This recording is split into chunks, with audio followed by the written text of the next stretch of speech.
ప్రభునామానికి మహిమ కలుగును గాక. ముందుగా మీ అందరికీ నా హృదయపూర్వక వందనాలండి. బాగున్నారు కదా మీ అందరూ? చూడండి, భక్తిలో నువ్వు ఎంత లోతుగా వెళ్ళే కొద్దీ నిన్ను లాగే వాళ్ళు అనేక మంది తయారవుతూ ఉంటారు.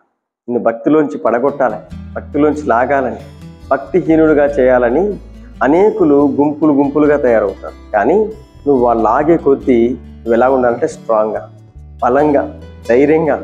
ఎంత ధైర్యంగా ఉంటావో దేవుని మీద ఆనుకొని విశ్వాసం ఉంచి, ఎంత విశ్వాసం వస్తే అంత స్థిరమైన సియోను కొండవలే నిత్యము నిలిచి ఉంటాం.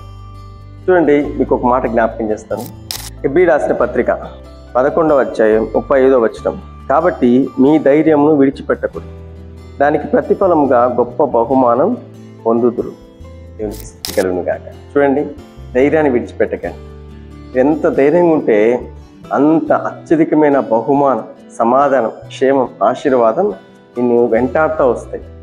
షద్రకు, మేషాకు, అబేద్నెగోలను నెబుకద్నెజరు ఒక మాట అన్నాడు. ప్రతిమకు మొక్కకపోతే మిమ్మల్ని అగ్నిలో వేస్తానంటే భయపడేమన్నా మొక్కుతారేమో అనుకున్నాడు. అగ్ని అంటే చాలా మందికి భయం కదా. ఒక చిన్న చిటుకు పడితే అబ్బా అంటాం. కానీ 7 అగ్నిగుండంలో వేస్తే ఎవరు మొక్కరండి? అందరూ మొక్కుతున్నారు, అందరూ సాగిలపడ్డారు. కానీ ఈ ముగ్గురు మాత్రం సాగిలపడట్లేదు. ధైర్యం, నా ప్రభువు మాతో ఉన్నాడు, మేము మొక్కమంటే మొక్కం. అగ్నిలో వేసే కొంతసేపు మరి విలవిల్లాడి ప్రాణం పోతుంది అంతే కదా. కానీ సజీవమైన ఆ దేవాదేవుడు మాతో ఉన్నాడు కాబట్టి ఒకవేళ హాని జరిగితే జరగని, హాని జరగకుండా కాపాడే దేవుడు మాతో ఉన్నాడు. ఎట్లా వచ్చిందో వీళ్ళ ధైర్యం చూడండి, ఎంత స్ట్రాంగ్గా ఉన్నారో చూడండి, ఎంత బలంగా ఉన్నారో చూడండి. కానీ ఆవేశం తట్టుకోలేక నన్నే మాట్లాడతారండి, తీసుకెళ్ళి ముగ్గురిని అందులో పడేస్తారు. కానీ పడ వేసిన వాళ్ళు కాలిపోయారు, కానీ అందులో పడిన వారు మాత్రం సంతోషగానంలో స్తుతిస్తున్నారంట. అగ్నిలో ఎవరన్నా స్తుతిస్తారా? అగ్నిలో ఎవరన్నా ఆనందంగా ఉంటారా? అగ్నిలో ఎవరన్నా బహుగా సంతోషించి గంతులేస్తారా? కానీ ఆ గుండంలో వీరు ఆనంద గీతాలు పాడుతున్నారు. వీరి ధైర్యమే వీరికి అక్కడ రక్షణ కలిగించింది. ప్రభువు మాతో ఉన్నాడన్న వారికి ధైర్యం వారికి కవచంలాగా ఉంది. ఈరోజు నేను ఎంతోమంది లాగుతున్నారా, ఎంతోమంది నిందిస్తున్నారా, ఎంతోమంది అవమానంగా మాట్లాడుతున్నారా, హేళనాస్పదంగా నీ కుటుంబాన్ని అవమానిస్తున్నారా? అయితే భయపడకు, మీ ధైర్యాన్ని విడిచిపెట్టకండి. ఎన్నొచ్చినా ప్రభు నీకు కవచంగా ఉన్నాడు, ప్రభు నీకు కాపరిగా ఉన్నాడు.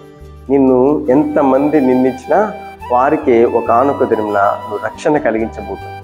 వారికే నీ ద్వారా గొప్ప మేలు చేయబోతున్నాడు, నీ ద్వారా వారికి సహాయం చేయించబోతున్నాడు.